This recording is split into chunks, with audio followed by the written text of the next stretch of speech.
everyone, some Gamer Dude here. Fresh from PokeBeach.com, we have some very bad news. The Pokemon TCG is getting a price increase. But before we get to the topic of today, if you like today's content and want to help the channel, be sure to share the video, like and subscribe. As with everything right now, the Pokemon TCG is going up in price.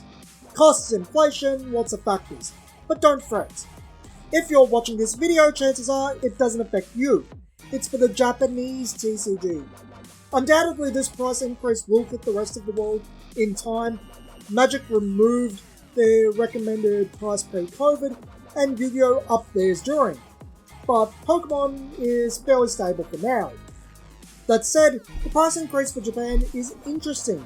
The booster is going from, wait for it, 165 yen to 180 yen, or the equivalent of 111 USD to 121 USD.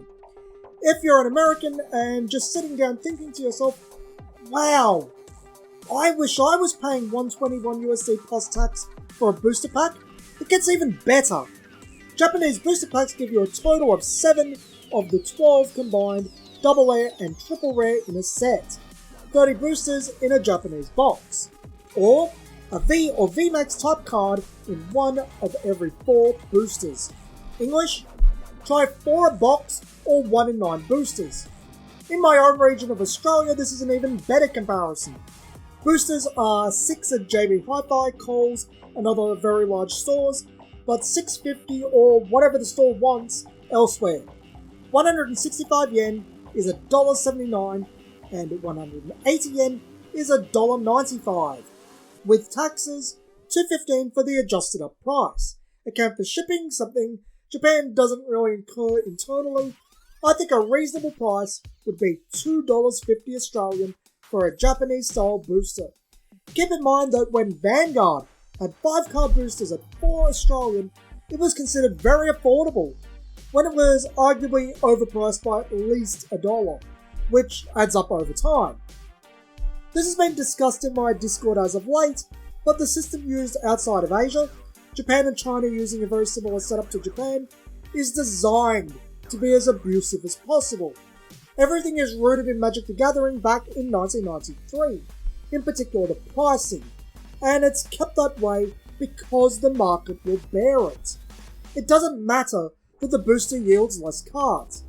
They're just the same price, if not more, for niche games, because that's the price TCGs are. There is no pushback either.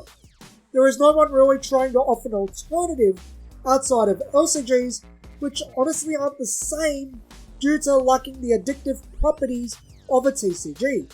You can't get the same hit of a rare card from an LCG. I just thought that the price increase for Pokemon in Japan was actually fairly interesting, not in and of itself, but when comparing the pricing structure to other parts of the world. Never forget, these large Japanese games are making a profit inside of Japan. They've made their costs back. The rest of the world is mostly pure profit. The cost of artwork is exchanged for translation and for some regions shipping. Chances are the translation and shipping costs are less than the art. Marketing and support is about the same. Yet, the product is designed in such a way to have higher perceived value than it actually does, namely card count, and is priced in direct comparison to Magic. Rarity and drop rates are typically adjusted to reach maximum sales velocity. Move as much as possible, as fast as possible. Make the game much more profitable than it is in its home region because the new market will bear these abusive tactics. The consumer burning out, becoming disenfranchised, or anything else, absolutely not a concern. But what do you think? Envy the Japanese system because it's within reason? Think because it's not producing the money cards the Western releases are, that it's less desirable? Scared for the rest of the world to follow suit with the price hike? Tell me in the comments. Till next time friends, this has been some Gamer Dude, and thanks for watching.